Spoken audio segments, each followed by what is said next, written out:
어머님, 짐 싸세요, 짐. 갑자기 뭔 짐을 싸라는 거니? 그동안 저희 집에서 공짜로 사셨잖아요.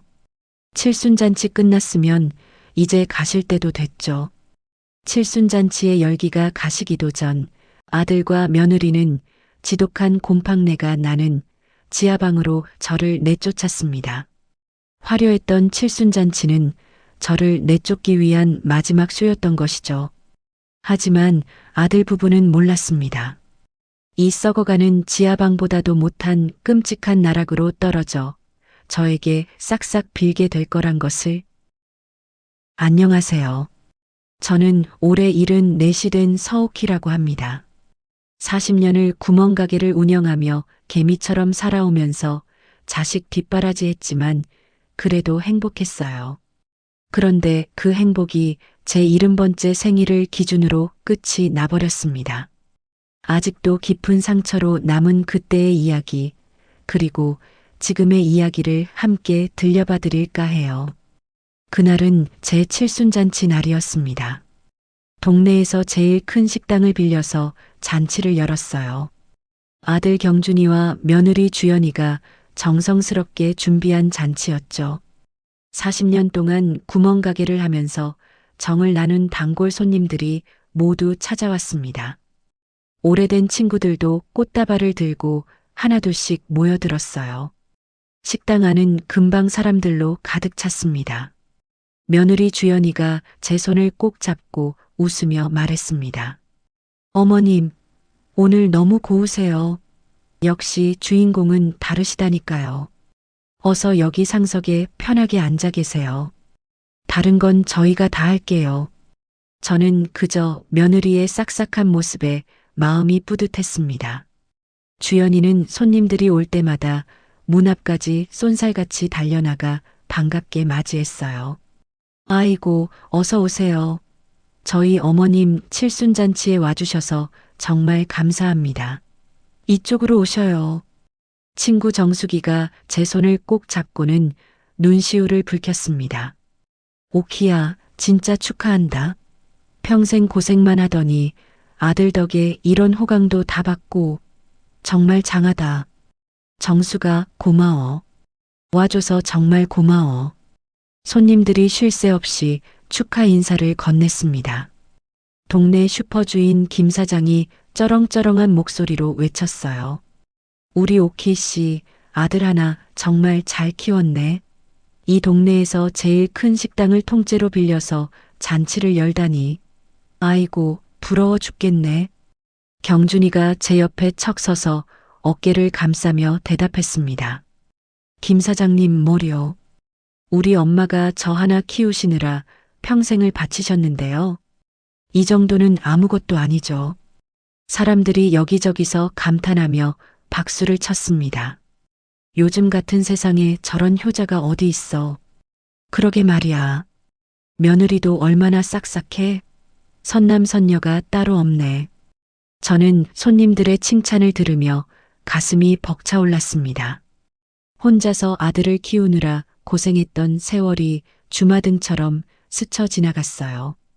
남편을 일찍 여의고 어린 경준이를 업고 구멍가게를 시작했던 그때가 생각났습니다. 새벽같이 일어나 가게 문을 열고 밤늦게까지 장사를 하던 날들이었죠.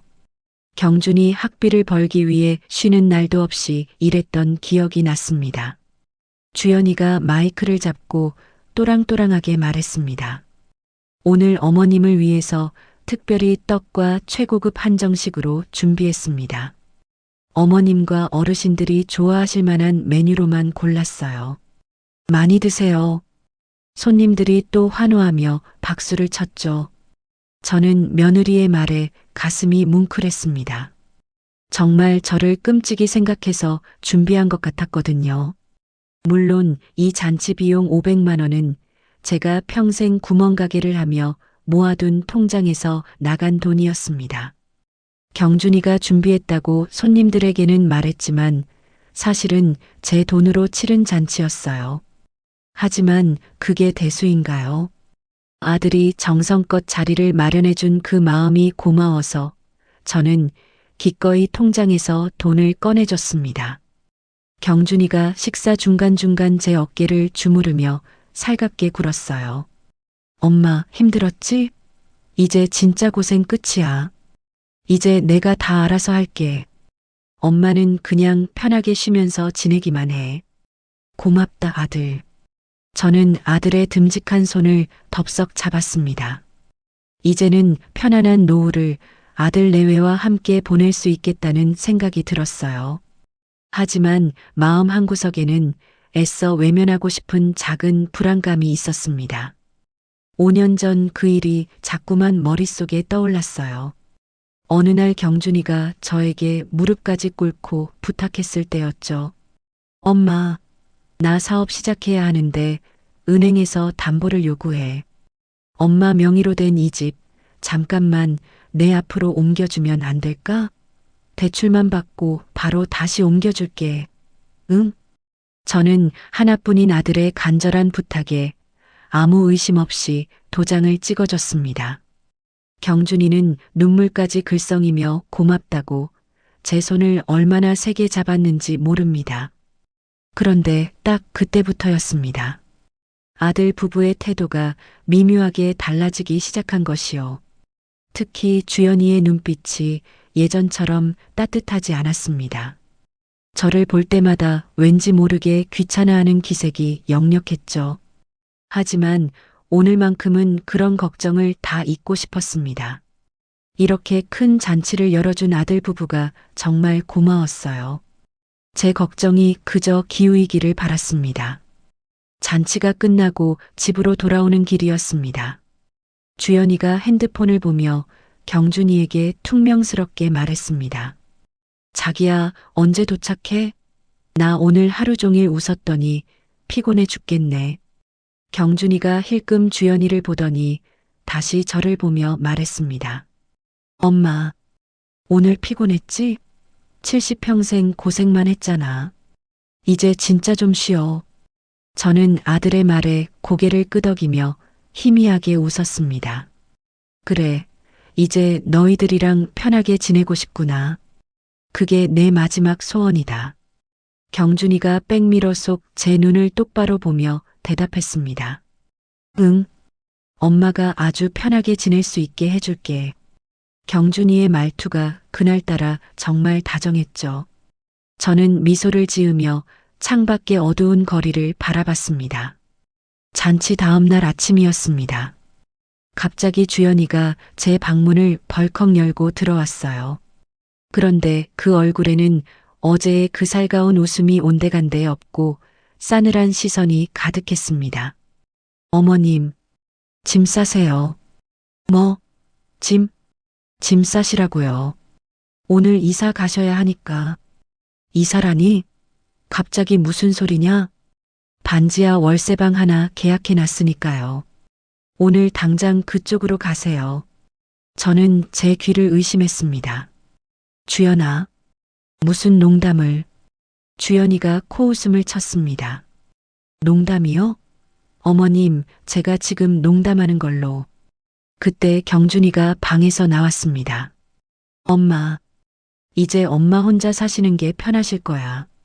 경준아, 너까지 왜 그래? 나는 여기서 살 거다. 경준이가 제 눈을 피하며 냉정하게 말했습니다. 엄마, 이 집, 이제 내 집이야. 5년 전에 명예 확실하게 내 앞으로 넘어왔잖아. 저는 가슴이 철렁 내려앉았습니다. 경준아, 그래도 어떻게 엄마를 내쫓을 생각을 해? 주연이가 제 말을 끊고 비웃었습니다. 어머님, 칠순잔치까지 떡하니 차려드렸잖아요. 그동안 공짜로 살게 해드린 것만도 감사하게 생각하셔야죠. 뭐라고? 저는 충격으로 말문이 막혔습니다. 5년 전 명의 이전을 할 때부터 전부 쫓아낼 준비를 하고 있었던 겁니다.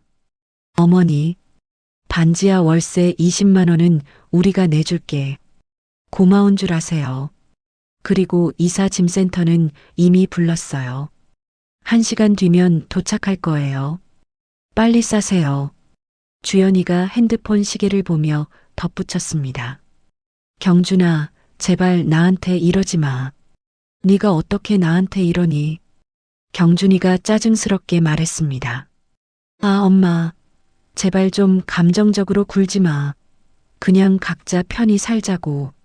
1시간 후 정말 이삿짐 센터 직원들이 왔습니다. 그들은 제 낡은 옷가지와 이불 몇 개만 척척 박스에 담았어요.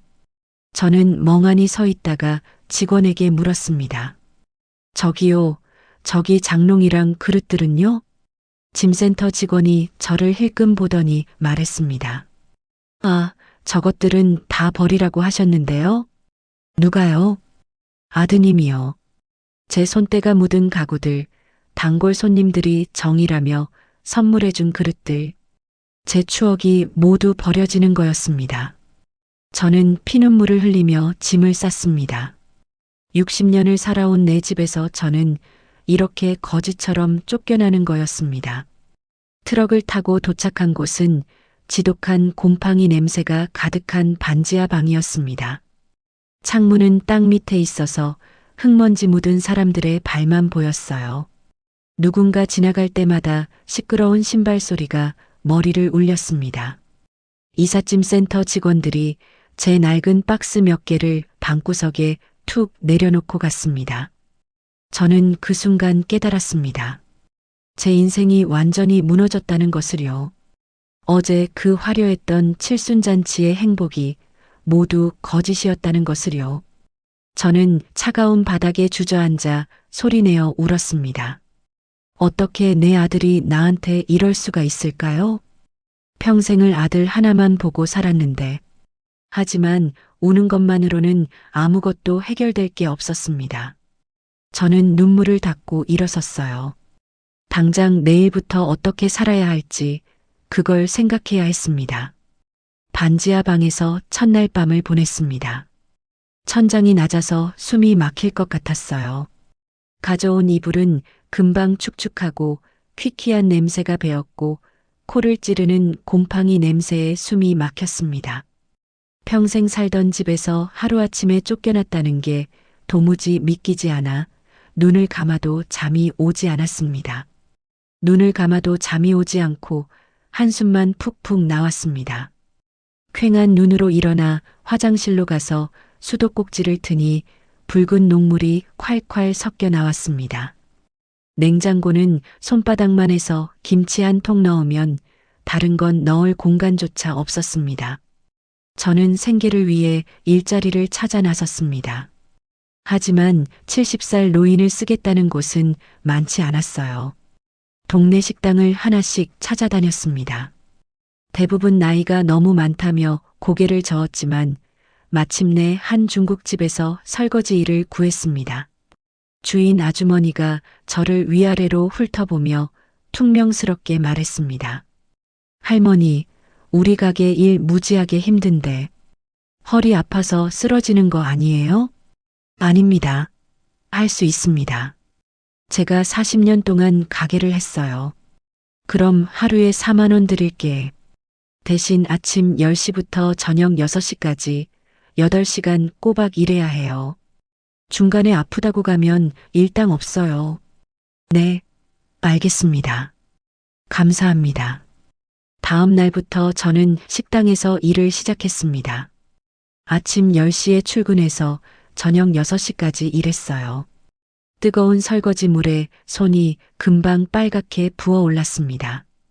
기름기 많은 접시들이 산더미처럼 끊임없이 쌓였어요. 허리를 구부리고 서서 일하다 보면 등이 결리고 다리가 퉁퉁 부었습니다. 그때마다 주인 아주머니가 뒤에서 소리쳤습니다. 아이고 할머니, 그것만 닦으면 어떡해. 너무 느려 터졌네. 좀 빨리빨리 움직여요, 빨리. 네, 죄송합니다. 더 빨리 하겠습니다. 늙은이가 일은 느려 터져가지고 답답해 죽겠네. 점심시간에는 손님 많아서 정신없다고요. 저는 입술을 꽉 깨물며 눈물을 삼켰습니다. 더 빨리 움직이려고 애썼어요. 하지만 몸이 제 마음대로 말을 듣지 않았습니다. 점심시간이 폭풍처럼 지나가면 잠깐 쉴 수 있었어요. 저는 식당 뒷마당에 주저앉아서 한숨을 쉬었습니다. 무릎이 욱신거리고 허리도 끊어질 듯 아팠습니다. 저녁 6시에 일을 마치고 나오면 다리가 후들거렸어요. 하지만 저는 곧장 집으로 갈 수 없었습니다. 저녁에는 전단지 아르바이트를 해야 했거든요. 근처 치킨집 전단지를 돌리는 일이었습니다. 전단지를 받아서 무거운 다리를 끌고 아파트 단지를 돌아다녔어요. 계단을 오르내리며 집집마다 문틈에 전단지를 끼워 넣었습니다. 무릎이 시큰거리고 욱신거렸지만 멈출 수 없었어요. 전단지를 다 돌리면 2만 원을 받았습니다. 밤 10시가 되어서야 겨우 집에 돌아왔습니다. 차가운 방바닥에 주저앉아서 발을 주무르는데 발바닥에는 시커먼 물집이 잡혀 있었어요. 한 달 동안 그렇게 뼈 빠지게 일했습니다. 식당 일로 80만 원, 전단지 일로 20만 원을 벌었어요. 월세를 내준다던 며느리의 말은 거짓말이었습니다. 결국 제가 월세 20만 원을 내야 했죠. 거기서 전기세, 수도세, 식비를 빼면 남는 게 거의 없었습니다. 제 통장에는 1,800만 원이 남아 있었어요. 칠순잔치 비용으로 500만 원을 쓴 후 남은 제 전 재산이었습니다.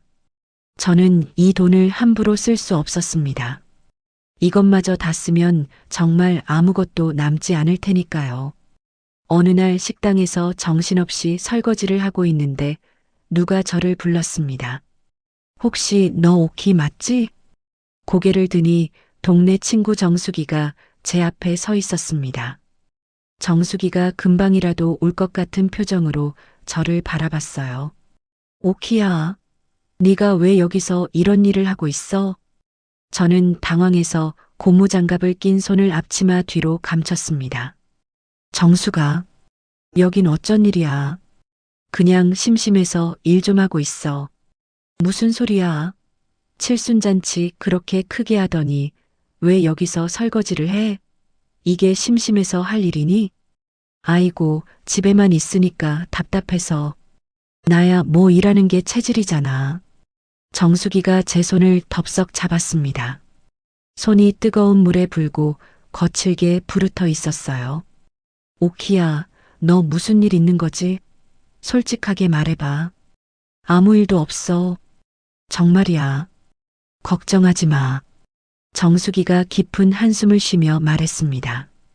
오키야, 사실 동네에 이상한 소문이 돌고 있어. 너 아들한테 쫓겨났다면서? 저는 눈물이 핑 돌아서 고개를 돌렸습니다. 무슨 소리야? 그런 거 아니야. 그냥 내가 혼자 사는 게 편해서 나왔어. 거짓말하지 마. 너 반지하 방으로 옮겼다는 거 다 알고 있어. 칠순잔치도 사실 네 돈으로 한 거라며? 저는 아무 말도 할 수 없었습니다. 정수기가 제 등을 가만히 토닥이며 말했습니다. 오키야, 얼마나 힘드니? 힘들면 나한테라도 얘기해. 제발 혼자 끙끙 앓지 말고. 고마워, 정수가. 정말 고마워. 정수기는 돌아가면서도 걱정스러운 눈으로 계속 뒤를 돌아봤습니다. 저는 다시 설거지통에 얼굴을 박았습니다. 눈물이 뜨거운 물 위로 뚝뚝 떨어져서 앞이 잘 보이지 않았습니다. 그렇게 비참하게 2달이 흘렀습니다. 어느 날 밤 지친 몸을 이끌고 집에 왔는데 누가 반지하 방문을 쾅쾅 두드렸어요. 저는 조심스럽게 문을 열었습니다. 경준이와 주연이가 불쾌한 표정으로 저를 밀치고 들어왔어요. 경준이가 방 안을 둘러보지도 않고 제게 삿대질하듯 말했습니다. 엄마, 통장 어딨어? 당장 내놔. 통장은 왜? 왜긴 왜야? 엄마 요즘 건망증 심해져서 깜빡깜빡하잖아. 이제 재산 관리는 이 아들이 해야겠어. 저는 기가 막혀서 경준이를 빤히 쳐다봤습니다. 무슨 소리야? 나 멀쩡해. 건망증 같은 거 없어. 주연이가 팔짱을 끼고 비웃듯이 끼어들었습니다. 어머님, 멀쩡하긴요. 요즘 기억력이 하루가 다르게 떨어지셨잖아요. 그거 치매 초기 증상이에요. 저희가 병원 예약해 놨으니까 가보셔야 해요. 나는 아무 데도 안 아파. 병원 갈 필요 없다고 했다. 경준이가 머리를 거칠게 쓸어 넘기며 짜증을 냈습니다. 엄마, 지난번에 길 잃어버렸잖아. 기억 안 나? 내가 언제 길을 잃어? 동네 슈퍼 주인이 그러던데 엄마가 집을 못 찾아서 한참을 헤매고 다녔다고. 저는 너무 어이가 없어서 실소가 터졌습니다. 경준아, 거짓말 좀 하지 마. 나는 단 한 번도 길을 잃은 적 없어. 주연이가 다그치듯 말했습니다. 어머님, 자꾸 이렇게 현실을 부정하시면 병세만 악화돼요. 빨리 치료받으셔야 한다니까요? 나 치매 아니라고. 너희들 도대체 무슨 속셈이야? 저는 있는 힘껏 목소리를 높였습니다. 경준이가 싸늘하게 눈을 빛내며 말했습니다. 엄마, 좋게 말할 때 통장 내놔. 엄마가 그 돈 관리하다가 사기라도 당하면 어떡해. 내가 안전하게 관리해 준다는 거잖아. 싫어. 단 한 푼도 못 줘. 이건 내 마지막 남은 돈이야. 진짜 말 안 통하네. 엄마, 이거 법적으로 처리할 수도 있어. 엄마가 정상적인 판단 능력이 없다고 판명되면 우리가 후견인 신청해서 재산 다 관리할 수 있거든.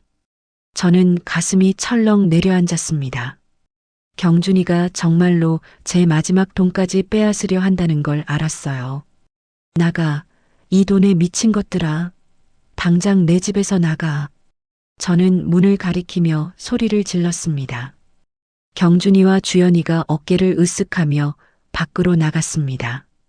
문이 닫히기 직전 주연이가 비웃는 목소리로 말했죠. 잘 생각해 보세요. 다 어머님 좋으라고 저희가 도와드리려는 건데 고집 부리지 마시고요. 문이 쾅 닫혔습니다. 저는 그 자리에 주저앉아서 숨겨둔 통장을 꺼내봤습니다. 1,800만 원. 이것마저 빼앗기면 저는 정말 끝이었습니다. 며칠 후 정수기가 또다시 저를 찾아왔습니다. 정수기가 조심스럽게 입을 열었습니다. 오키야, 동네에 도는 소문 들었어? 무슨 소문? 네 며느리 주연이가 네가 치매라고 동네방네 얘기하고 다니고 있어. 저는 정수기를 멍하니 바라봤습니다. 뭐라고? 주연이가 이웃들한테 우리 어머님이 치매 초기라서 걱정이다. 자꾸 돈을 숨기고 길을 잃으신다고 울면서 말하고 다닌다더라. 저는 온몸에 힘이 쭉 빠졌습니다. 주연이가 저를 정신병자로 몰아가며 거짓 소문을 퍼뜨리고 있었던 겁니다. 오키야, 이거 그냥 두면 안 돼. 이러다 너 정말 큰일 나. 뭐라도 해야지. 뭘 어떻게 해? 하나뿐인 며느리를 고소할 수도 없고. 정수기가 제 손을 꽉 잡았습니다. 오키야, 정신 바짝 차려. 통장만은 절대 넘기지 마. 무슨 일이 있어도 그거라도 지켜야 해. 알아, 그럴 생각이야. 정수기가 돌아간 후 그날 밤 저는 반지하 방 곰팡이 핀 천장을 보며 누워 있었습니다. 창문 밖으로는 여전히 사람들의 발소리가 시끄럽게 들렸습니다. 눈을 감고 있자니 이렇게 사는 게 도대체 무슨 의미가 있을까? 차라리 이대로 눈 감고 일어나지 않는 게 낫지 않을까? 라는 끔찍한 생각이 머릿속을 맴돌았습니다. 하지만 저는 고개를 세차게 저었어요. 아닙니다. 아직은 포기할 수 없었습니다. 반지하 방으로 쫓겨난 지 3달째 되던 날이었습니다. 저는 그날도 어김없이 중국집 주방에서 기름때 묻은 접시와 씨름하고 있었어요. 지워지지 않는 기름때를 닦으며 한숨을 푹 쉬고 있었습니다. 그때 식당 앞문이 열리는 소리가 났습니다. 실례합니다. 혹시 서옥희님 계신가요? 저는 고개를 번쩍 들었습니다. 아주 깔끔한 정장 차림의 젊은 남자가 저를 찾고 있었어요. 식당 주인 아주머니가 저를 턱짓으로 가리키며 퉁명스럽게 말했습니다. 저기 설거지하는 할머니요. 왜요? 젊은 남자가 주방 안쪽 구석에 처박힌 제게로 망설임 없이 다가왔습니다. 그가 제 앞에서 환하게 웃으며 말했습니다. 사장님, 저 기억 안 나세요? 저는 젖은 손으로 얼굴을 닦으며 남자를 자세히 들여다봤어요. 낯이 익은 것 같기도 하고 하지만 도무지 기억이 나질 않았습니다. 저를 아세요? 누구신지. 저 재혁이에요. 이재혁? 재혁이? 저는 너무 놀라서 손에 쥐고 있던 수세미를 바닥에 떨어뜨리고 말았습니다. 재혁이라고? 정말 네가 그 재혁이란 말이니? 네, 사장님. 맞아요. 30년 만이죠. 저는 도저히 믿을 수가 없었습니다. 30년 전 제 구멍가게 앞에서 배고파서 울고 있던 그 꼬마가 이렇게 훤칠하게 컸다니요. 당시 10살이었던 재혁이는 부모님을 잃고 홀로 지내던 아이였어요. 저는 가게 뒷방에서 밥을 먹이고 쌀쌀해지면 옷도 챙겨줬었습니다. 재혁아, 아이고 정말 네가 맞구나. 재혁이가 제 거칠어진 손을 덥석 잡았습니다. 네, 사장님 찾느라 정말 힘들었어요. 아니, 어떻게 날 찾았어? 사장님을 찾으려고 알아보다가 이 동네 정수기 아주머니를 우연히 만났어요. 그분께 이 식당에서 일하신다는 얘기를 겨우 들었어요. 저는 눈물이 핑 돌았습니다. 30년이 지났는데 저를 잊지 않고 찾아와 준 재혁이가 너무 고마웠어요. 재혁이가 지저분한 주방을 둘러보며 목소리를 떨었습니다. 사장님, 근데 여기서 왜 설거지를 하고 계세요? 그냥 일이 필요해서. 정수기 아주머니한테 다 들었어요. 아드님이 사장님 내쫓으셨다면서요? 저는 부끄러워서 고개를 돌렸습니다. 재혁이가 떨리는 목소리로 말했습니다. 사장님, 제가 당장 아드님한테 가서 따지고 올게요. 어떻게 은혜도 모르고 이런. 안 돼, 재혁아. 그건 우리 가족 일이야. 네가 끼어들 일이 아니야. 재혁이가 눈시울을 붉혔습니다. 사장님 덕분에 제가 포기하지 않고 여기까지 왔어요. 그런 사장님이 이렇게 고생하시는 걸 제가 어떻게 보고만 있습니까? 재혁아, 고맙다. 그 얘기는 이제 그만하고 넌 지금 뭐하고 지내니? 재혁이가 주머니에서 명함을 꺼내 제 손에 쥐어줬습니다. 대기업 식품 계열사 상무이사 이재혁. 재혁아, 아이고, 네가 이렇게 성공했어? 네, 다 사장님 덕분이에요. 저는 가슴이 벅차올랐습니다. 그 작고 배고팠던 아이가 이렇게 훌륭하게 자랐다니요. 며칠 후 재혁이가 다시 저를 찾아왔습니다. 제가 식당 일을 마치고 나오길 밖에서 기다리고 있었어요. 사장님, 저 사장님께 제안할 게 하나 있어요. 무슨 제안? 제가 최근에 베이커리 카페에 투자를 했습니다. 그 카페 운영을 사장님께서 맡아주셨으면 합니다. 저는 너무 어이가 없어서 웃음이 나왔습니다. 재혁아, 너 지금 나 놀리니? 나 70이야. 이 늙은이가 무슨 카페를 운영해? 사장님은 40년 동안 장사를 하셨잖아요. 저는 그 경험과 노하우가 필요합니다. 아이고, 구멍가게랑 카페가 같니? 카페는 젊은 사람들이나 하는 거지. 재혁이가 아주 진지한 얼굴로 제게 말했습니다. 월급 300만 원 드릴게요. 그리고 카페 수익의 10%를 추가로 사장님께 드리겠습니다. 저는 깜짝 놀라서 재혁이를 멍하니 바라봤습니다. 뭐라고? 한 달에 300만 원? 네. 그리고 카페가 잘 되면 수익금도 더 많이 나눠 갖는 겁니다. 이건 투자 제안이에요. 재혁아, 그건 너무 많아. 나 같은 늙은이한테는 과분해. 재혁이가 제 손을 다시 한번 꼭 잡았습니다. 사장님, 제발 부탁드립니다. 저 혼자서는 안 돼요. 사장님의 그 따뜻한 마음씨와 경험이 꼭 필요합니다. 저는 마음이 복잡해졌습니다. 70이 넘어서 새로운 일을 시작한다는 게 너무나 두려웠어요. 재혁아, 나 생각 좀 해볼게. 네, 사장님. 천천히 생각해보고 연락 주세요. 그날 밤 곰팡내 나는 반지하 방에 누워 밤새 생각했습니다. 이 지긋지긋한 설거지와 전단지 돌리는 일로는 언제까지 버틸 수 있을까요? 몸은 하루가 다르게 아프고 힘들어지는데요.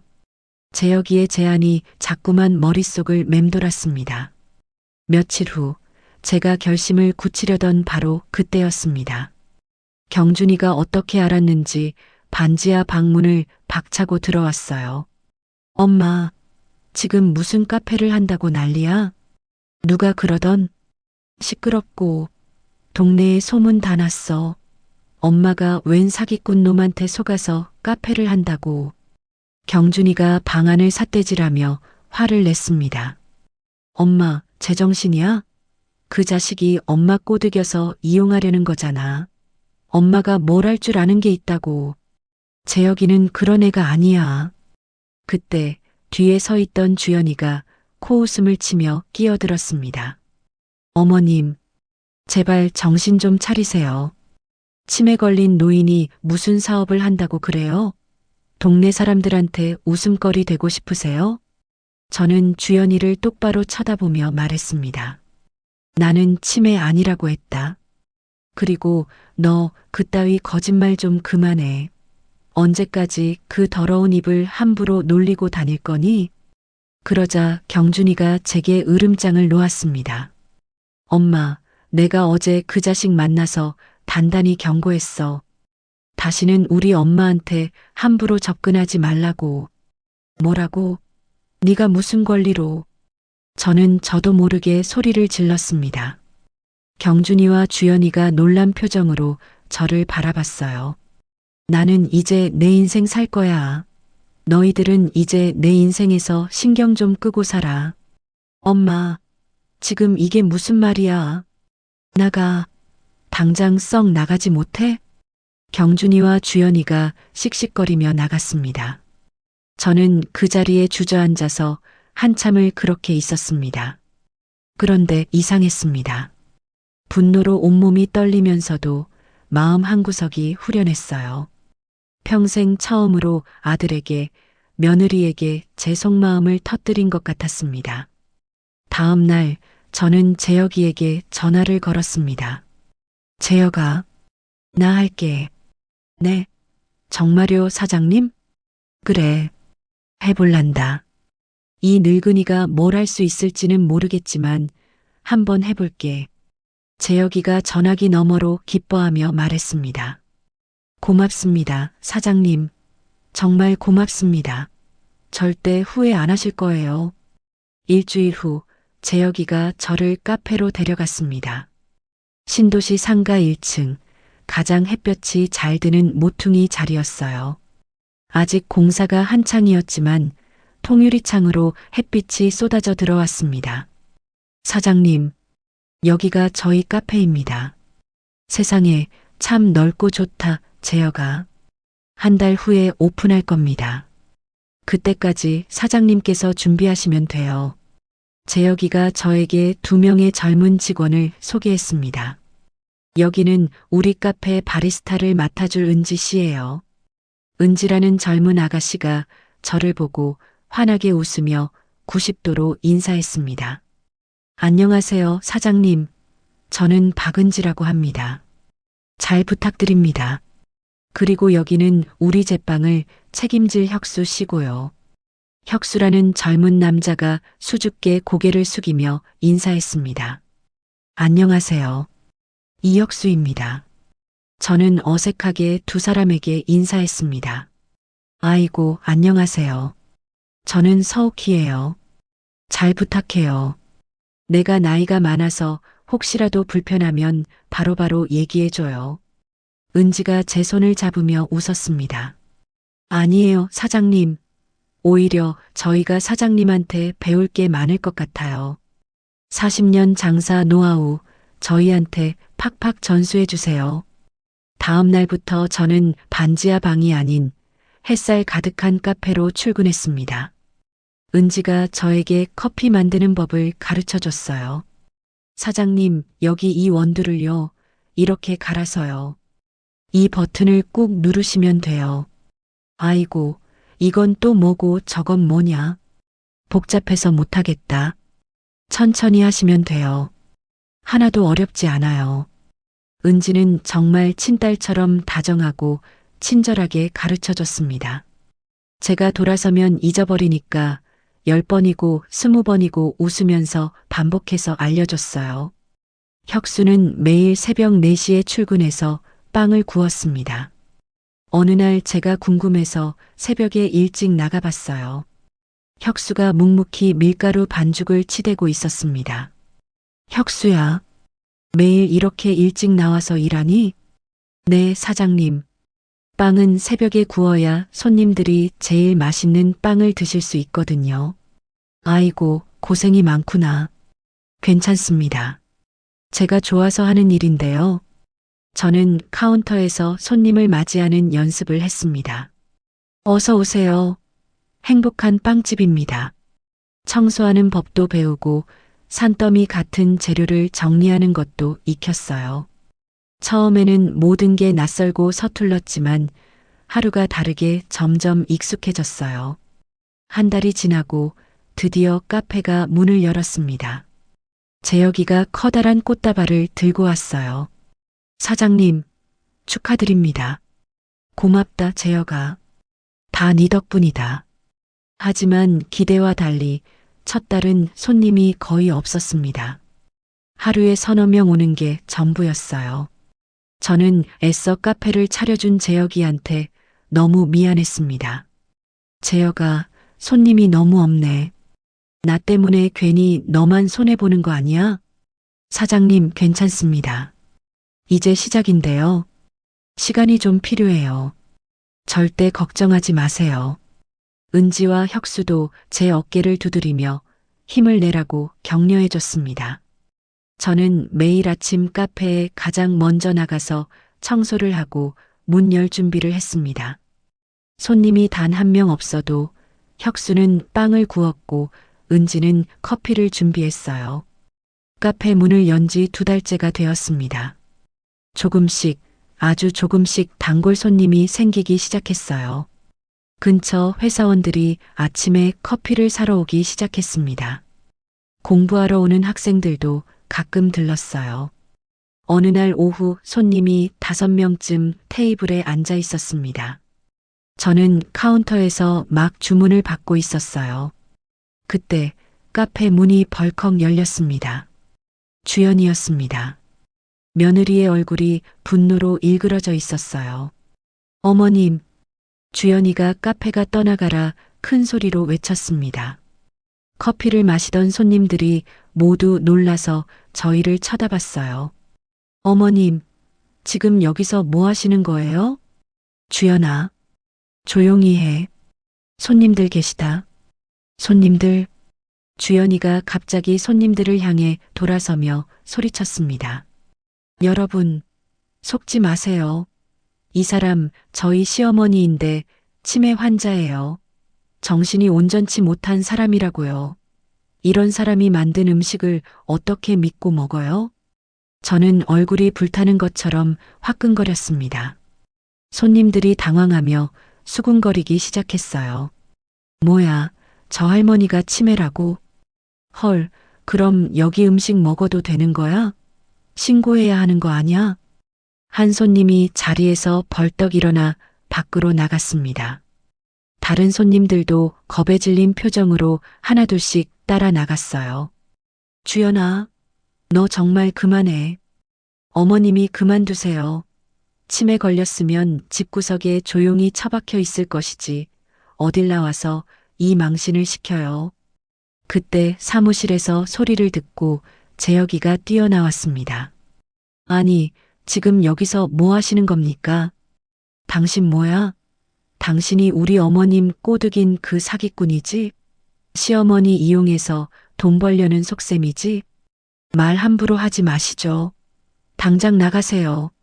경찰 부르기 전에. 경찰? 좋아. 경찰 불러. 이 사람들이 지금 치매 환자 데려다가 강제 노동시키고 있다고. 내가 신고할 거야. 은지가 핸드폰 카메라를 꺼내 들며 앞으로 나섰습니다. 저도 지금부터 다 찍을게요. 업무방해랑 명예훼손으로 당장 고소할 거예요. 주연이가 은지를 잡아먹을 듯이 노려봤습니다. 뭐? 고소? 웃기지 마. 주연이가 욕설을 한바탕 퍼붓더니 씩씩거리며 카페를 나갔습니다. 쾅! 하고 문이 닫히자 저는 그 자리에 다리가 풀려 주저앉았습니다. 너무 창피하고 부끄러워서 죽고 싶었습니다. 재혁이가 저를 일으켜 세웠습니다. 사장님, 괜찮으세요? 어디 다치신 데 없으세요? 재혁아, 미안하다. 정말 미안해, 나 때문에. 아닙니다. 사장님 잘못이 아니에요. 절대 아니에요. 아니야, 나 그만둘게. 이러다가 너희들까지 다 망하겠어. 재혁이가 제 어깨를 꽉 잡았습니다. 사장님, 절대 포기하지 마세요. 저희가 있잖아요. 저희가 사장님 지켜드릴게요. 우리 힘내요, 네. 은지와 혁수도 제 옆으로 다가왔습니다. 맞아요, 사장님. 저희가 있잖아요. 저런 사람 말에 지지 마세요. 저는 흐르는 눈물을 닦았습니다. 이렇게 저를 믿어주는 젊은 사람들이 있는데 제가 여기서 포기할 수는 없었습니다. 그날 밤 경준이한테서 전화가 왔습니다. 엄마, 당장 그 카페 일 그만둬. 싫다. 뭐? 싫어. 엄마, 좋게 말할 때 그만두지 않으면 나도 법적 조치 취할 거야. 엄마, 정신 온전하지 않다고 병원에 신고해 버릴 거라고. 저는 더 이상 듣고 싶지 않아서 전화를 끊어버렸습니다. 손이 분노로 부들부들 떨렸습니다. 어떻게 제 아들이 저에게 이럴 수가 있을까요? 다음 날 아침 저는 무거운 마음으로 카페에 출근했습니다. 혁수가 갓 구운 단팥빵을 제게 건넸습니다. 사장님, 어제 놀라셨죠? 달달한 거 드시고 힘내시라고 특별히 팥 듬뿍 넣어서 만들었어요. 고맙다, 혁수야. 은지가 제 옆으로 다가와서 밝게 말했습니다. 사장님, 제가 어젯밤에 곰곰이 생각해 봤는데요. 제가 인스타그램에 우리 카페 이야기 올려도 될까요? 인스타그램? 그게 뭔데? 그냥 인터넷에 우리 사장님이랑 카페 사진이랑 글 올리는 거예요. 요즘엔 사람들이 그런 거 많이 보거든요. 저는 그게 뭔지 잘 모르겠지만 저를 위해 애쓰는 은지의 마음이 고마워서 고개를 끄덕였습니다. 그래, 뭐든 해봐라. 카페에 도움이 될 것 같으면 뭐든지 해봐. 은지가 제 손을 잡고 환하게 웃었습니다. 네, 사장님. 걱정 마세요. 우리 카페 꼭 대박 날 거예요. 저는 이 젊고 따뜻한 직원들의 마음에 다시 한번 힘을 얻었습니다. 그렇습니다. 아직 포기하기에는 일렀어요. 카페를 오픈한 지 석 달이 지났습니다. 손님들이 조금씩 늘어가던 어느 날 은지가 주방에서 다급하게 저를 불렀어요. 사장님, 빨리 이거 좀 보세요. 지금 난리 났어요. 은지야, 왜 그래? 무슨 일 났어? 은지가 흥분을 감추지 못하고 핸드폰을 제 눈앞에 들이밀었습니다. 완전 좋은 일 났죠. 지난번에 며느님이 와서 소란 피웠던 날 제가 사장님 이야기 인스타그램에 올렸잖아요. 댓글 좀 보세요. 뭐라고 써 있는데? 잘 안 보인다. 은지가 제 옆에 바싹 붙어서 신이 난 목소리로 댓글을 하나하나 읽어줬습니다. 와, 칠순 할머니가 카페 운영하시는 거 실화? 진짜 대단하시다. 여기 꼭 가보고 싶어요. 할머니 사연 보고 팬 됐어요. 응원합니다. 힘내세요. 세상에 이 사람들이 다 나에 대해서 쓴 거라고? 네, 사장님. 지금 댓글이 1000개가 넘었어요. 은지가 제 손을 잡고 방방 뛰었습니다. 사장님, 이제 완전 유명인 되셨어요. 우리 스타 사장님. 며칠 후 정말 낯선 번호로 전화가 왔습니다. 여보세요? 안녕하세요. 혹시 행복카페 서옥희 사장님 되실까요? 저는 방송국에 근무하는 PD라고 합니다. 네, 전데요. 방송국은 무슨 일로? 다름이 아니라 인스타그램에서 사장님 이야기를 봤습니다.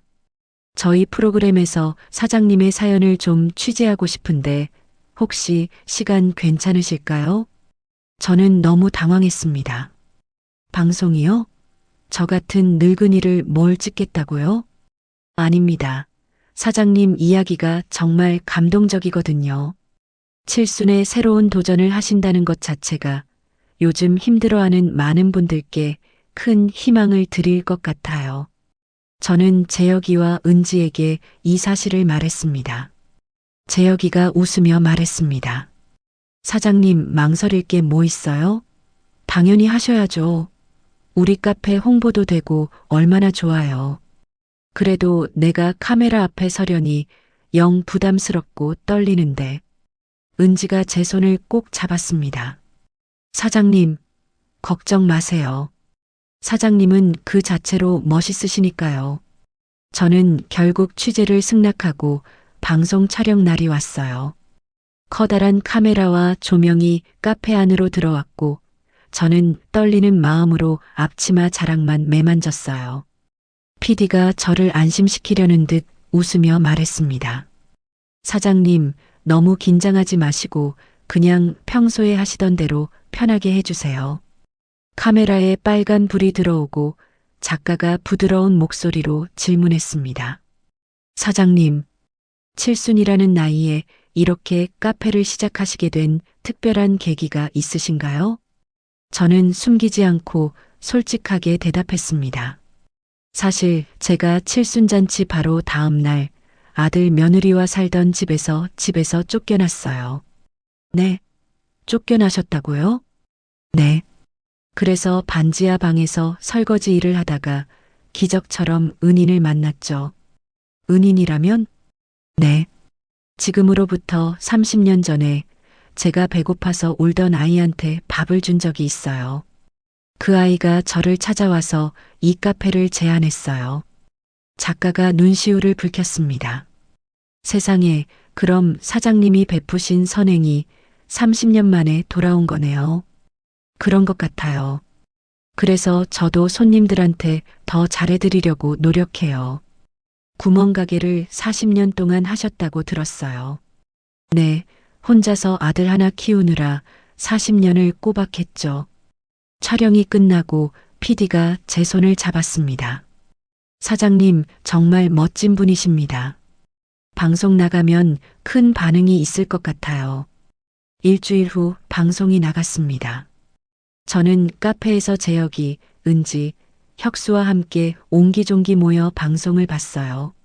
화면에 제 얼굴이 나오자 낯설고 어색했지만 신기했습니다.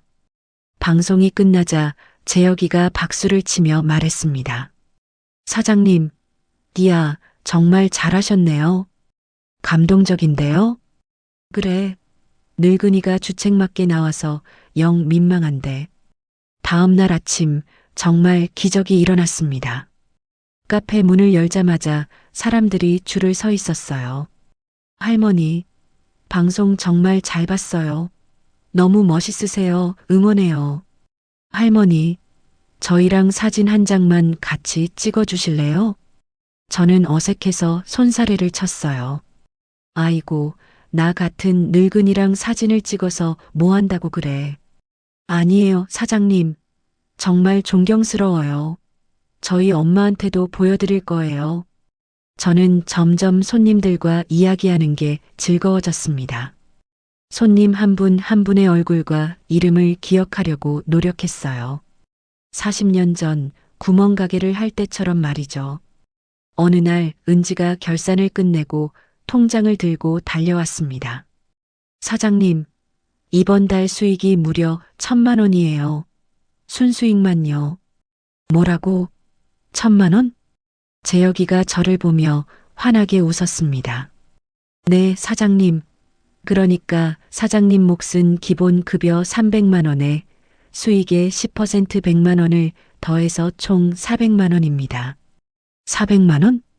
저는 제 귀를 의심했습니다.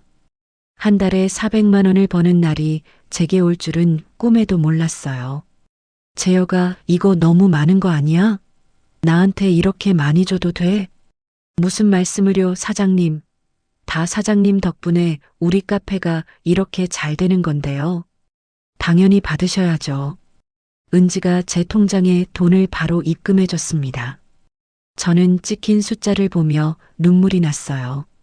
그 춥고 곰팡내 나던 반지하 방에서 설거지를 하며 하루에 4만 원 벌던 제가 이제는 한 달에 400만 원을 버는 카페 사장이 되었습니다. 재혁이가 제게 말했습니다. 사장님, 이제 그 곰팡내 나는 반지하 방은 정리하시죠. 건강에 정말 안 좋아요. 햇빛 드는 좋은 곳으로 이사 가세요. 그래야겠지? 저는 정수기한테 전화를 걸었습니다. 정수가, 나 이사 가려고 해. 정말? 아이고, 잘 생각했다. 어디로? 반지하 말고 햇빛이 쨍쨍 드는 곳으로 가야지. 정수기가 제 일처럼 기뻐하며 말했습니다. 오키야, 정말 잘 됐다. 내가 당장 방 알아봐 줄게. 이사도 내가 도와줄게.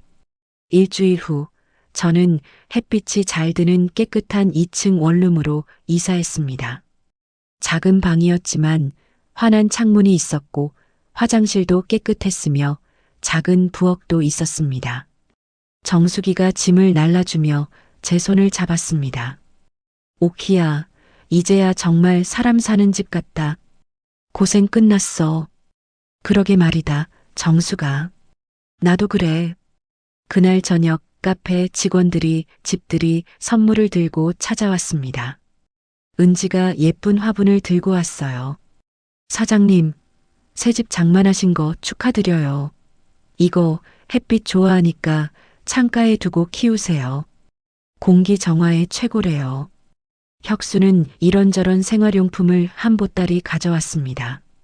재혁이는 커다란 커피 머신을 선물했습니다. 사장님, 이제 집에서도 편하게 맛있는 커피 드시라고요. 저는 가슴이 벅차올랐습니다. 이 나이에 이런 따뜻한 행복을 다시 느낄 수 있다니요. 은지가 제 방을 예쁘게 꾸며주고는 함께 사진을 찍었습니다. 사장님, 우리 새 집에서 같이 찍어요. 하나, 둘, 셋. 이건 또 어디에 쓰려고 찍는 거야? 당연히 인스타그램에 올려야죠. 사장님 새집 구경하고 싶어 하는 팬분들이 얼마나 많다고요. 저는 혼자 사는 게 더 이상 외롭지 않았습니다. 오히려 마음이 편하고 자유로웠어요. 누구 눈치 보지 않고 제 마음대로 살 수 있었습니다. 은지가 제 인스타그램 계정도 따로 만들어줬습니다. 사장님, 이제 사장님 계정으로 직접 글도 올려보세요. 내가 어떻게 그런 걸 해? 제가 다 가르쳐 드릴게요. 여기 사진기 모양 누르시고요. 여기다가 글 쓰시고요.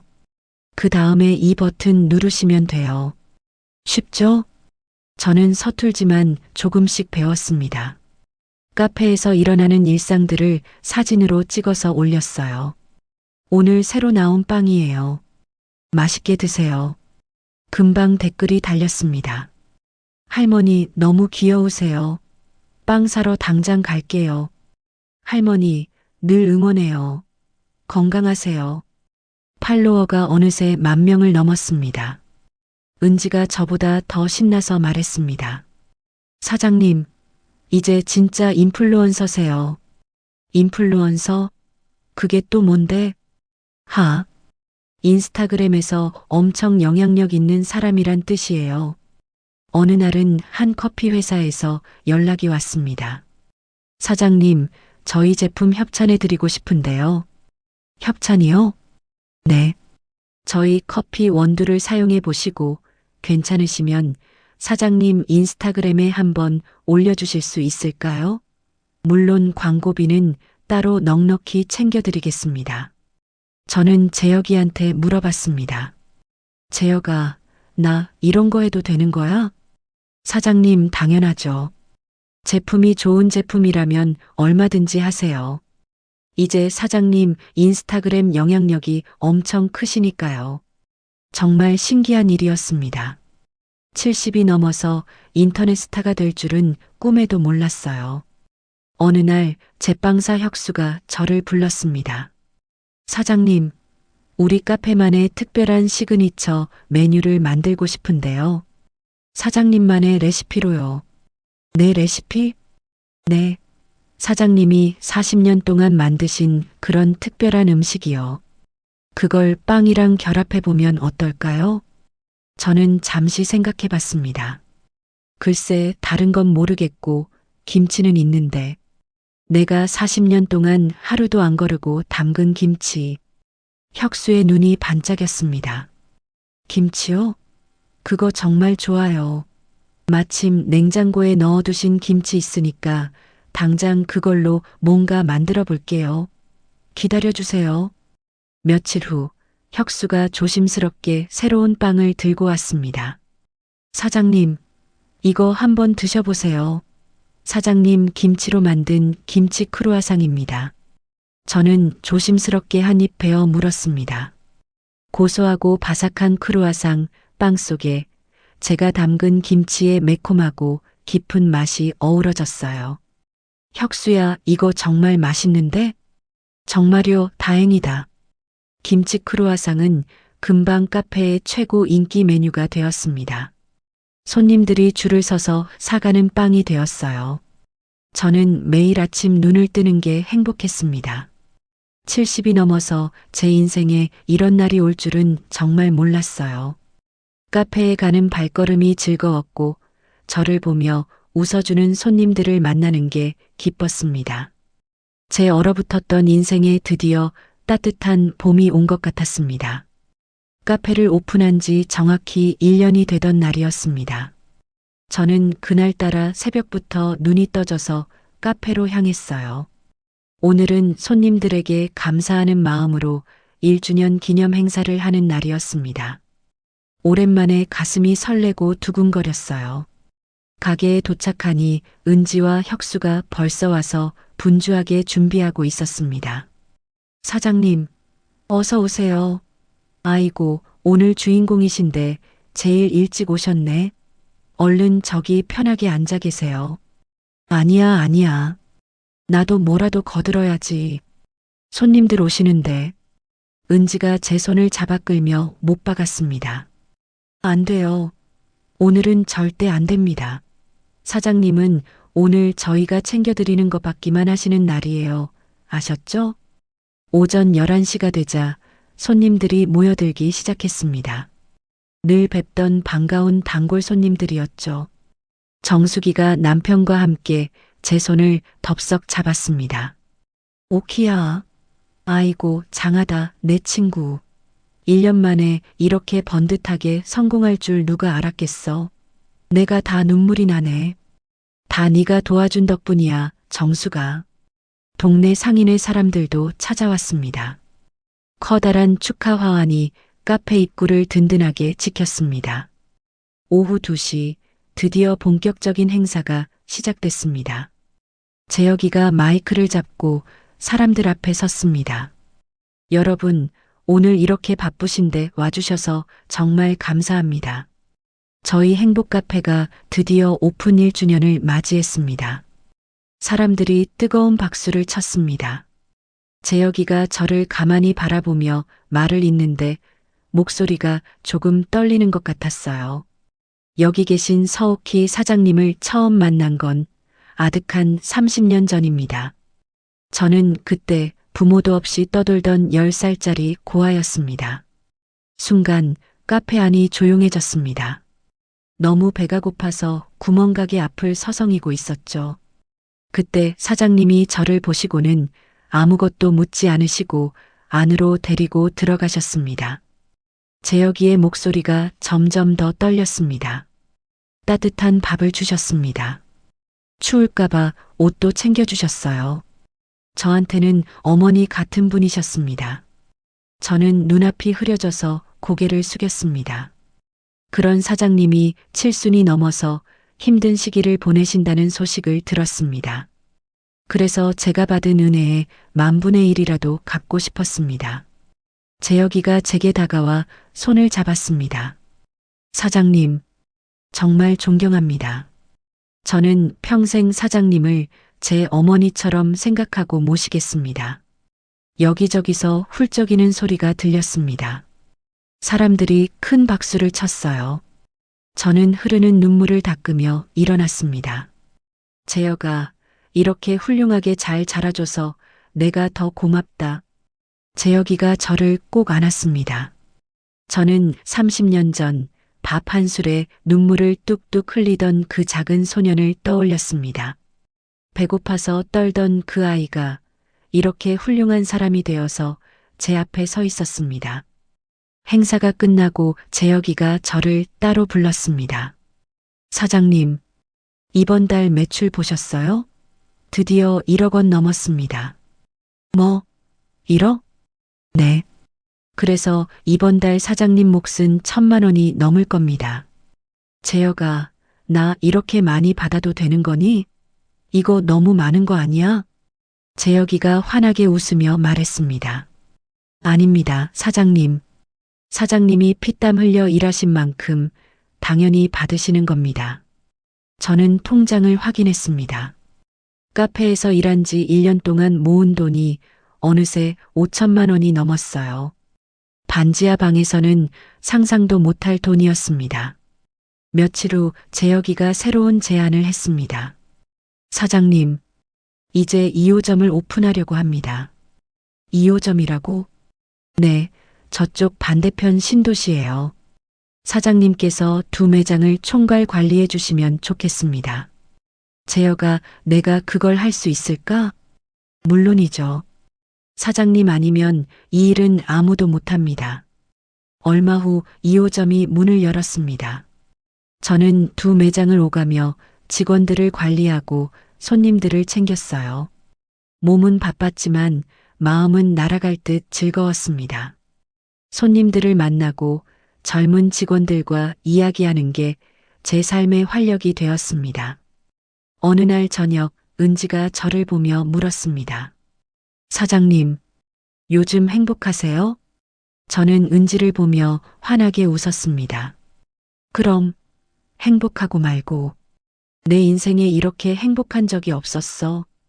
은지가 제 손을 잡으며 웃었습니다. 헤헤.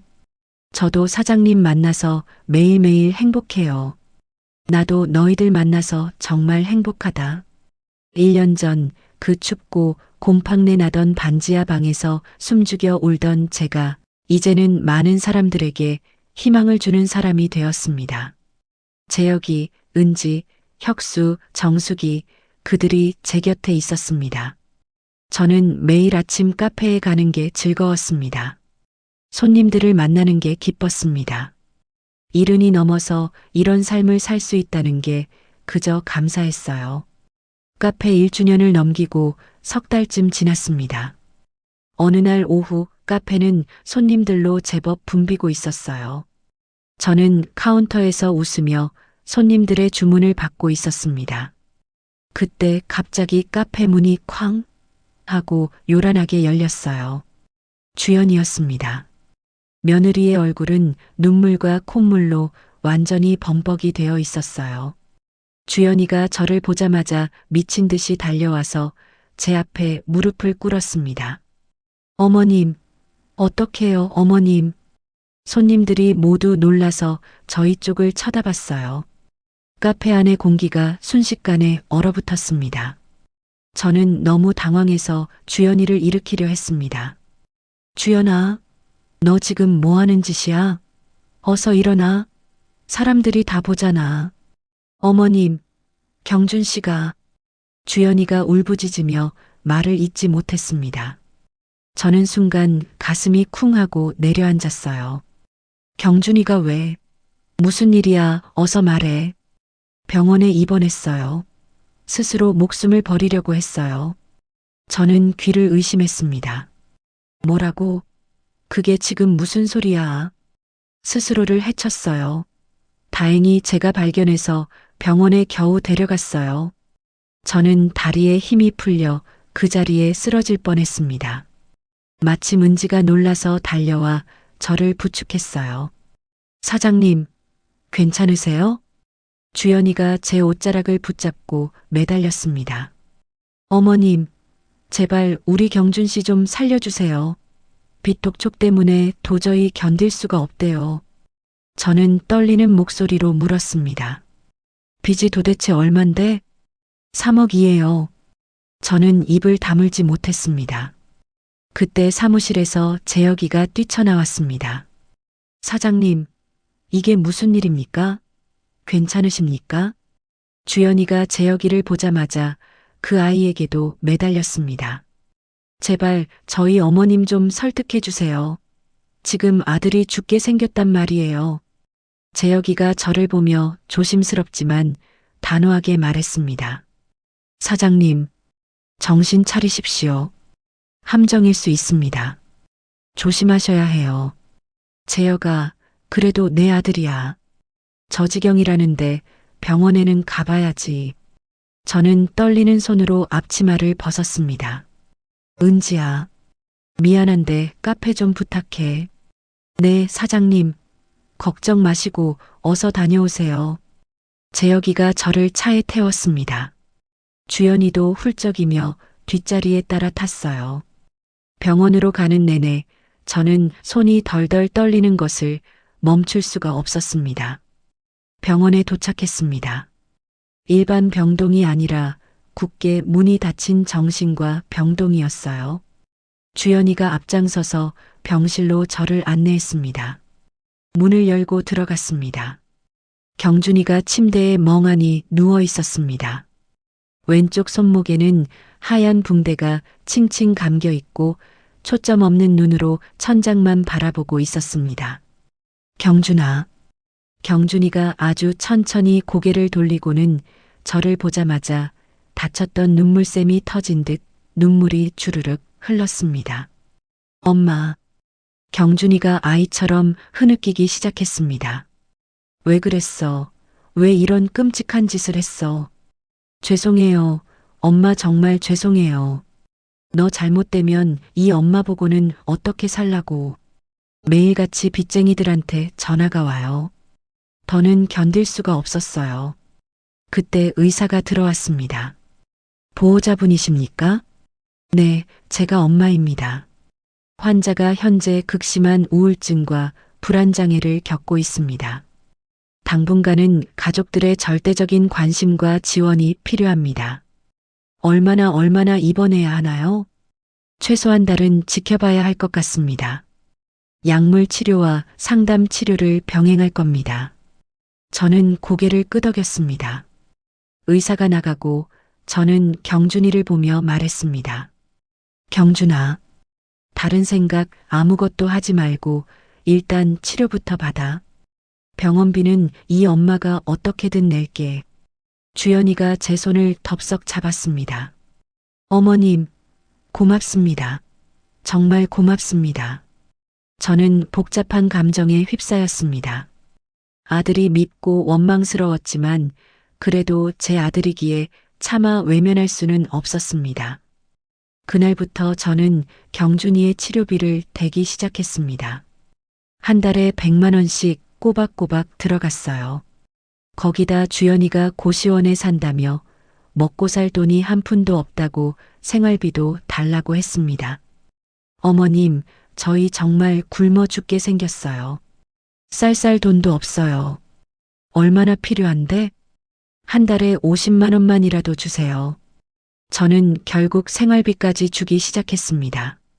한 달에 150만 원씩 제 통장에서 꼬박꼬박 빠져나가기 시작했어요.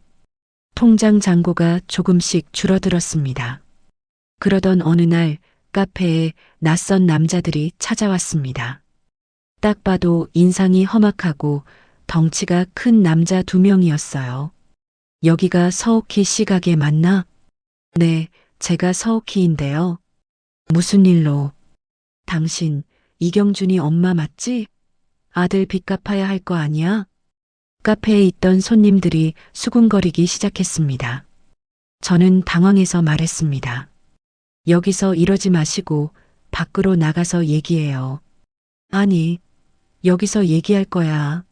아들놈이 3억을 빌려갔으면 갚아야지. 갚지도 않고 도망 다니잖아. 그건 제가 빌린 돈이 아니에요. 엄마가 당연히 책임져야지. 당신이 연대 보증 섰잖아. 저는 깜짝 놀랐습니다. 무슨 소리예요? 제가 연대 보증을 언제 섰다고 그래요? 기억 안 나셔? 5년 전에 진명에 넘길 때, 그때 아들놈이 서류 뭉치에 같이 끼워 넣었더라고. 여기 떡하니 사장님 도장 찍혀 있네? 저는 머릿속이 하얘졌습니다. 5년 전 경준이가 사업자금 필요하다고 도장을 찍어달라고 했을 때, 그때 연대 보증 서류까지 함께 있었던 겁니다. 어머니, 당장 아들 빚 3억 갚으쇼. 안 그러면 여기 이 멀쩡한 카페 싹 다 압류해서 거덜낼 거니까. 손님들이 겁에 질려 하나둘씩 일어나 나가기 시작했습니다. 재혁이가 사무실에서 달려와 남자들을 막아섰습니다. 지금 이게 무슨 짓입니까? 영업 방해하시는 거 모르세요? 당장 나가십시오. 뭐야, 이 자식은? 저는 이 카페 대표입니다. 한 번만 더 행패 부리면 당장 경찰 부를 겁니다. 남자들이 재혁이를 위아래로 훑어보더니 비웃으며 나갔습니다. 하지만 그게 끝이 아니었습니다. 빚쟁이들은 그 다음 날도 계속 찾아와 카페 앞에서 행패를 부렸어요. 손님들이 불안해하며 카페 발길을 뚝 끊었습니다. 은지가 울먹이며 말했습니다. 사장님, 어떡해요? 요즘 손님이 정말 반으로 줄었어요. 매출이 눈에 띄게 감소했습니다. 한 달에 1억 원 넘던 매출이 5천만 원으로 곤두박질 쳤어요. 재혁이가 심각한 표정으로 말했습니다. 사장님, 이젠 결단하셔야 합니다. 아드님과 법적으로 선을 긋지 않으면 사장님이 평생 일군 이 카페가 정말 위험해집니다. 재혁아, 그래도 어떻게 내 아들을...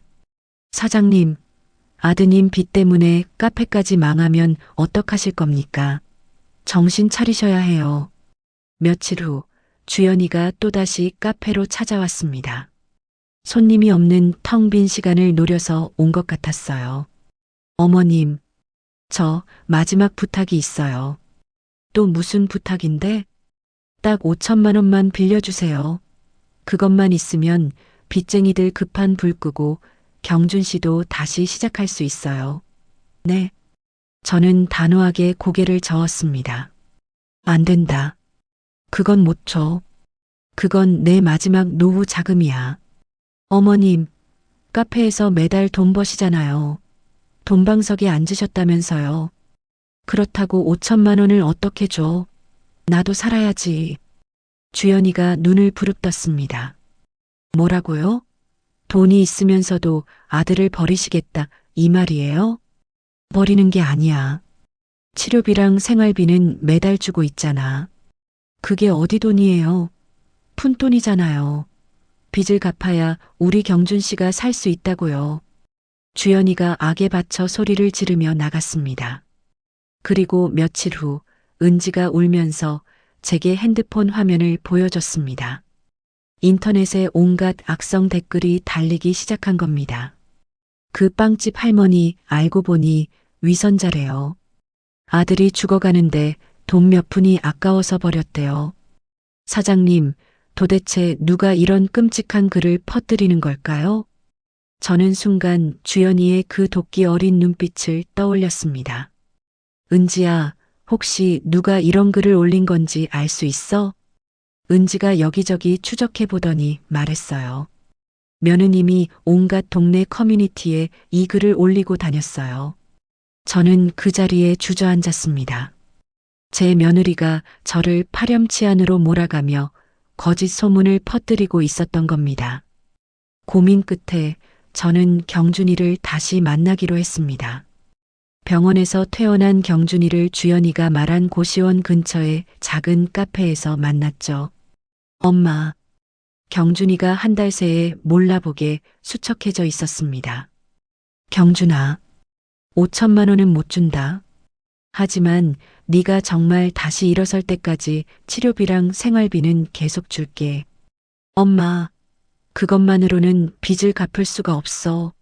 빚쟁이들이 매일같이 찾아온다고. 나한테 있는 돈을 다 주면 이 엄마는 다시 그 곰팡내 나는 반지하로 가야 해. 이제 그렇게는 못 산다. 경준이가 소리쳤습니다. 아니, 엄마가 자식을 도와줘야 하는 거 아니야? 엄마는 돈 많잖아. 나는 평생 너 하나만 보고 살았어. 너를 위해서라면 뭐든지 다 했어. 하지만 이제는 이 엄마도 내 인생을 살고 싶다. 저는 처음으로 아들에게 제 속마음을 솔직하게 말했습니다. 경준이가 충격받은 표정으로 저를 바라봤어요. 그때 옆에 있던 주연이가 벌떡 일어나 소리쳤습니다. 어머님은 정말 피도 눈물도 없는 냉혈한이에요. 자식이 죽어가는데 지금 그 말이 나와요. 나도 더는 죽고 싶지 않아. 나도 살고 싶어서 이러는 거야. 저는 그 말을 남기고 카페를 나왔습니다. 카페로 돌아왔지만 마음이 천근만근 무거웠습니다. 그날 밤 잠을 한숨도 자지 못했습니다. 다음 날 아침 카페 문을 열려고 하는데 경준이와 주연이가 카페 앞에 서 있었습니다. 엄마, 문 열어. 당장 문 열라고. 어머님, 우리 얘기 좀 들어주시라니까요. 문 여세요. 이른 아침부터 출근하던 손님들이 지나가며 힐끔힐끔 쳐다봤어요. 저는 어쩔 수 없이 문을 열었습니다. 경준이와 주연이가 득달같이 안으로 들어왔어요. 마침 커피를 사러 온 손님 몇 분이 있었습니다. 주연이가 갑자기 그 손님들을 향해 큰 소리로 말했습니다. 여기 계신 손님 여러분, 이 사람의 진짜 얼굴을 아셔야 합니다. 이 사람이 돈 때문에 아들이 죽어가는데도 자식을 버린 비정한 엄마예요. 손님들이 당황해서 저희를 쳐다봤습니다. 경준아, 주연아, 당장 그만해. 여기서 이러지 말고 나가. 안 나가. 아니, 못 나가. 엄마가 오늘 5천만 원 줄 때까지 여기서 한 발짝도 안 나갈 거야. 경준이가 카페 바닥에 주저앉아 버텼습니다. 은지가 다급하게 전화로 경찰을 불렀습니다. 경찰이 도착할 때까지 그 끔찍한 소동이 계속됐어요. 손님들은 모두 겁에 질려 도망치듯 나갔습니다. 결국 경찰이 경준이와 주연이를 업무방해로 데리고 나갔습니다. 저는 텅 빈 카페 바닥에 그만 주저앉았습니다. 재혁이가 제 어깨를 잡았습니다. 사장님, 이젠 정말 법적 대응을 하셔야 합니다. 재혁아, 내가 어떻게 자식을 고소해. 사장님, 이러다가 사장님이 평생 일군 모든 것이 다 망가집니다. 카페도 정말 망한다고요. 저는 눈물을 멈출 수가 없었습니다. 어떻게 해야 할지 정말 아무것도 모르겠었어요. 아들을 버릴 수도 없고 제 새로운 인생과 카페를 포기할 수도 없었습니다. 저는 그날 밤 혼자 집에서 소리내어 울었습니다. 성공했다고, 이제 행복해졌다고 생각했는데 또다시 이렇게 무서운 위기가 찾아왔습니다. 저는 며칠 밤을 꼬박 새우며 고민했습니다. 카페 매출은 그야말로 반토막이 났고 애꿎은 직원들만 힘들어했어요. 은지는 매일같이 쏟아지는 악성 댓글 때문에 손님들 몰래 눈물을 훔쳤습니다. 혁수는 저에게 차마 말은 못하고 재혁이에게 카페를 그만둘까 고민한다고까지 했습니다. 보다 못한 재혁이가 무거운 표정으로 제 사무실로 들어왔습니다. 사장님, 이제 선을 그으셔야 합니다. 아주 명확하게요. 사장님이 인간적으로 도와줄 수 있는 마지막 선을 정하세요. 그리고 그 이상은 단 한 푼도 안 된다고 못을 박는 겁니다. 저는 한참을 생각하다가 입을 열었습니다. 각서를 받을까? 좋은 생각입니다. 이왕 하실 거면 법적 효력이 있도록 공증까지 받으시죠. 다음 날 저는 떨리는 손으로 경준이에게 전화했습니다. 경준아, 너희들 지금 당장 공증사무소로 나와. 경준이의 목소리가 금세 밝아졌습니다. 뭐, 공증사무소? 왜? 엄마, 드디어 5천만 원 주기로 한 거야? 그건 아니고 만나서 얘기 좀 하자. 경준이와 주연이가 한껏 기대해 부푼 얼굴로 공증사무소로 들어왔습니다. 재혁이와 공증인이 제 옆에 앉아 있었죠. 저는 준비한 서류를 두 사람 앞으로 내밀었습니다. 이거 읽어봐. 경준이가 의아한 표정으로 서류를 읽기 시작했습니다. 아들의 얼굴이 순식간에 굳어졌어요. 엄마, 이게 지금 뭐야? 각서야. 이제부터 우리가 서로 지켜야 할 약속이다. 경준이가 각서를 책상에 내팽개치듯 말했습니다. 매달 고작 50만 원? 엄마, 장난해? 이걸로 우리 둘이 어떻게 살아? 저는 단호하게 말했습니다. 2년 동안, 딱 2년 동안만 매달 50만 원씩 생활비를 줄게. 네 치료비 명목이다. 하지만 그 이상은 단 한 푼도 없어. 옆에 있던 주연이가 악을 쓰듯 소리쳤습니다. 어머님, 그럼 3억이나 되는 빚은 어떡하고요? 그건 너희 두 사람이 알아서 해결해. 내가 너희더러 빚지라고 했니? 저는 각서 내용을 하나하나 짚어줬습니다. 그리고 다시는 빚쟁이들 시켜서 카페에 찾아오게 하지 마. 인터넷에 나에 대해 거짓말 올리는 것도 당장 멈춰. 주연이가 눈을 동그랗게 뜨고 시치미를 뗐습니다. 네, 제가 언제요? 저는 그런 적 없는데요. 거짓말하지 마. 네 계정으로 동네 커뮤니티마다 거짓말 퍼뜨린 거 우리 직원이 증거 다 가지고 있어. 주연이가 결국 입을 다물었습니다. 이 약속 중에 단 하나라도 어기면 그날로 생활비 지원은 끊을 거야. 그리고 그땐 정말 나도 법적 조치를 취할 수밖에 없어. 경준이가 고개를 세차게 저었습니다. 싫어. 엄마, 이건 너무하잖아. 받아들일 수 없어. 그때 옆에 있던 재혁이가 조용히 입을 열었습니다. 이것마저 거절하시면 두 분은 정말 아무것도 받지 못합니다. 사장님께서 주시는 마지막 기회입니다. 주연이가 다급하게 경준이의 팔을 잡아 끌었습니다. 여보, 제발 그냥 사인해. 이것조차 안 받으면 우리 정말 길바닥에 나앉는단 말이야. 제발. 경준이가 저와 재혁이를 노려보며 망설이다가 결국 펜을 집어들었습니다. 아들은 각서에 거칠게 사인을 했습니다. 공증인이 그 위에 도장을 찍었고 저는 그 각서를 받아들었습니다. 마음이 이상하게도 한결 가벼워졌어요. 공증사무소를 나오자 재혁이가 말했습니다.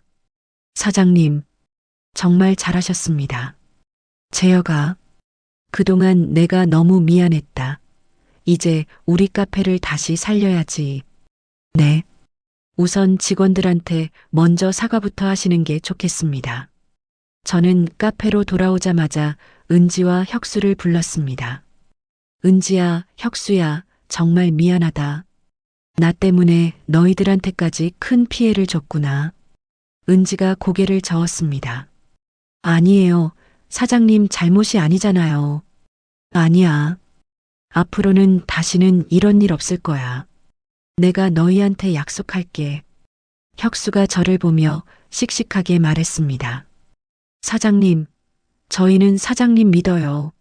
걱정 마세요. 은지가 핸드폰을 꺼냈습니다. 사장님, 이제는 우리가 진실을 밝혀야 해요. 제가 인스타그램에 어머님 입장이 담긴 글 올려도 될까요? 그래, 올려라. 은지가 글을 쓰기 시작했습니다. 저의 입장을 차분하게 설명하고 주연이가 거짓말을 퍼뜨렸던 증거 자료도 함께 올렸어요. 글을 올린 지 얼마 되지 않아 댓글이 달리기 시작했습니다. 와, 며느리가 진짜 악마였네. 할머니 응원합니다. 그동안 오해해서 죄송해요. 거짓말 퍼뜨린 며느리가 문제네요. 그렇게 저를 비난하던 악성 댓글들은 사라졌습니다. 저를 진심으로 응원해주는 진짜 팬들이 다시 돌아왔습니다. 카페를 다시 정상화하기 위해 리뉴얼 이벤트를 준비했습니다. 재혁이가 말했습니다. 사장님, 분위기를 바꿀 겸 새로운 이미지를 만들어야 합니다. 어떻게 하면 좋을까?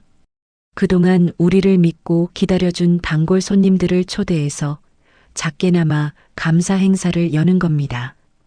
일주일 후 카페에서 감사 행사를 열었습니다.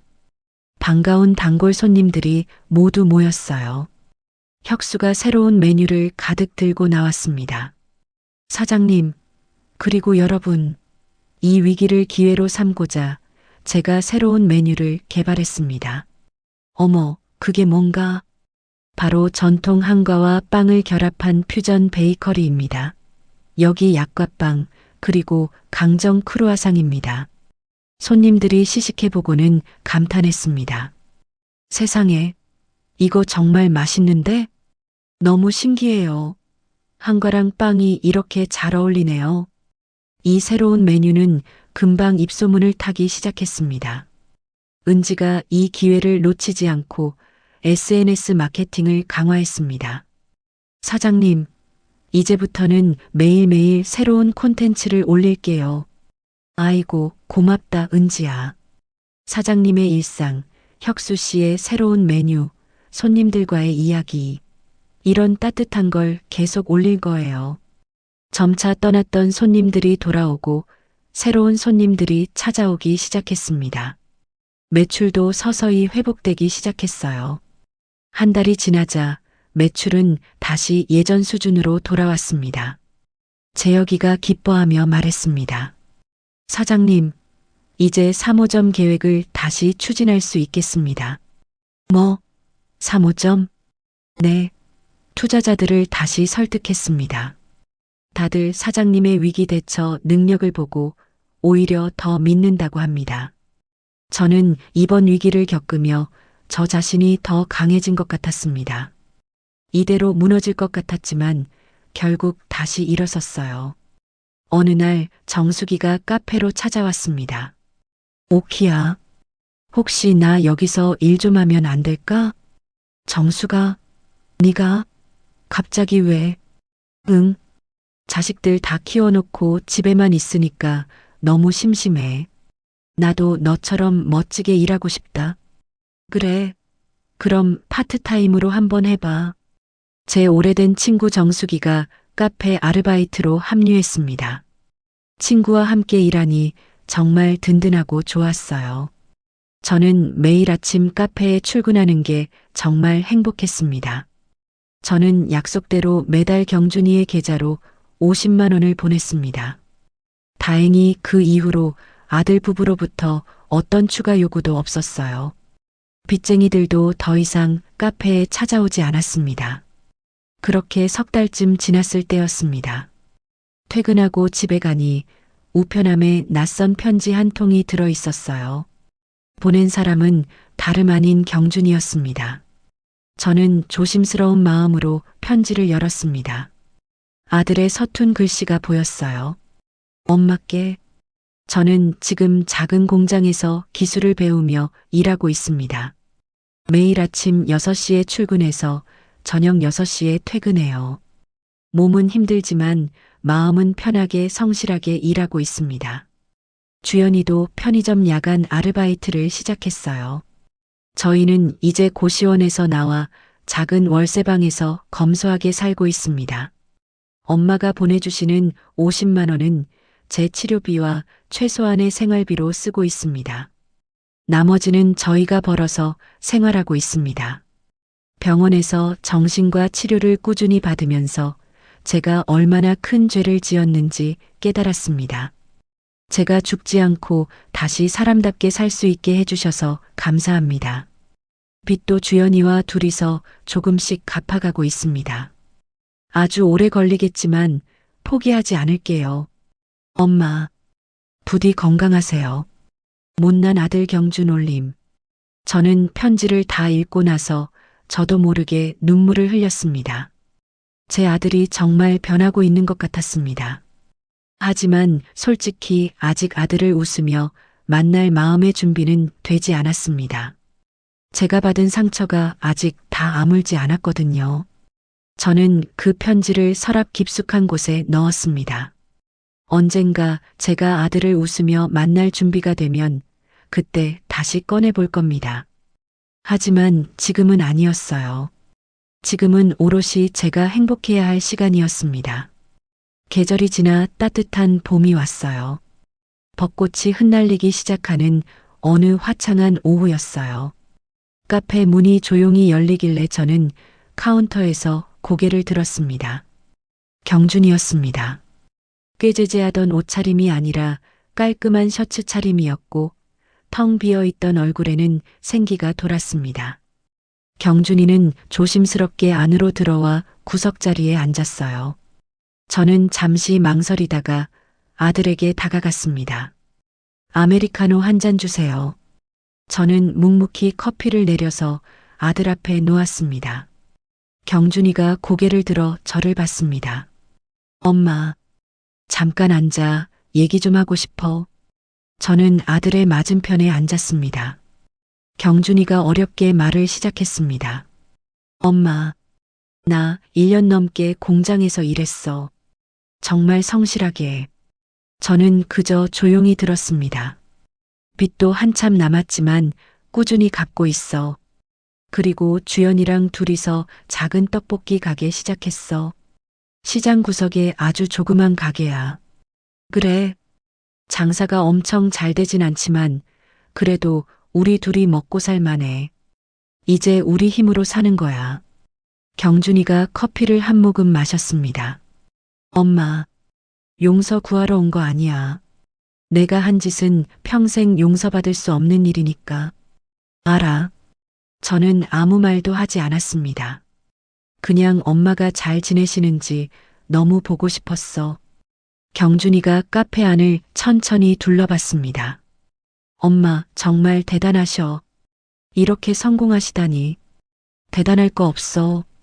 그냥 하루하루 열심히 살았을 뿐이야. 나는 정말 짐승만도 못한 놈이었어. 엄마를 그렇게 대했으니까. 경준이의 눈에 눈물이 맺혔습니다. 이제라도 깨달아서 다행이다. 저는 짧게 대답했습니다. 우리는 아주 오랜만에 커피를 마시며 짧은 대화를 나눴습니다.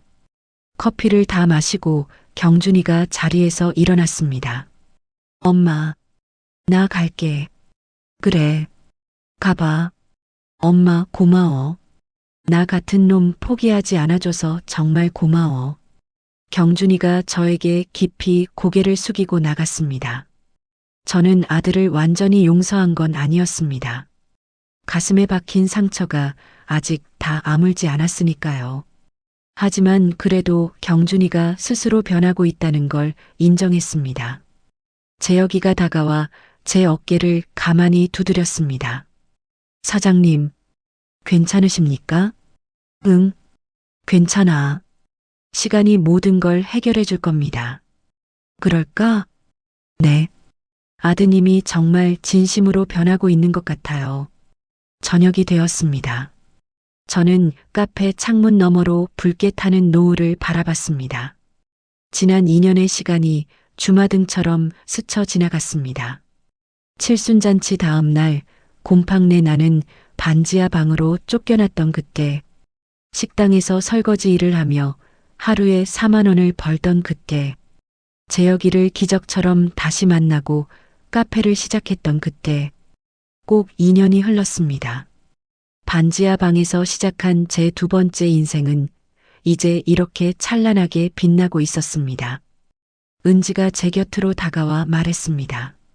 사장님, 무슨 생각 그렇게 하세요? 그냥 지난 시간을 좀 돌아보고 있었어.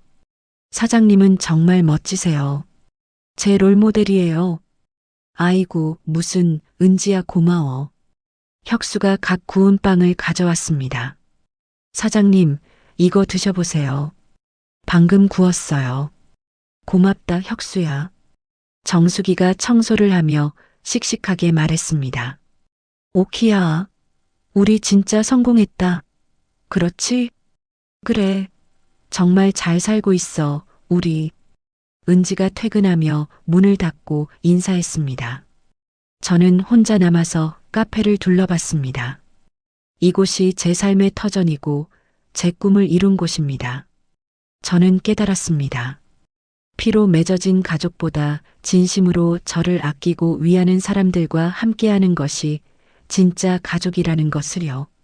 재혁이, 은지, 혁수, 정숙이. 이들이야말로 제 진짜 가족이었습니다. 이른의 나이에도 새로운 시작은 가능하다는 것을 저는 제 삶으로 증명해냈습니다. 너무 늦은 나이란 없습니다. 포기하지 않으면 언제든 다시 시작할 수 있는 거죠. 저는 카페 불을 끄고 밖으로 나왔습니다. 봄바람이 따뜻하게 제 뺨을 스쳤어요. 벚꽃이 바람에 흩날려 내렸습니다. 저는 하늘을 올려다봤습니다. 별이 총총히 빛나고 있었어요. 고마워요. 저에게 이렇게 눈부신 두 번째 인생을 주셔서. 저는 작은 목소리로 중얼거렸습니다. 집으로 걸어가는 길. 제 발걸음은 그 어느 때보다 가벼웠습니다. 내일 아침이 기다려졌습니다.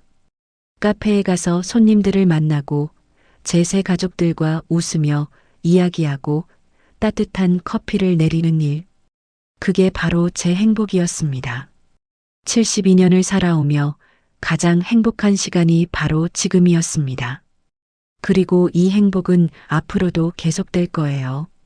저는 환하게 웃으며 집으로 향했습니다.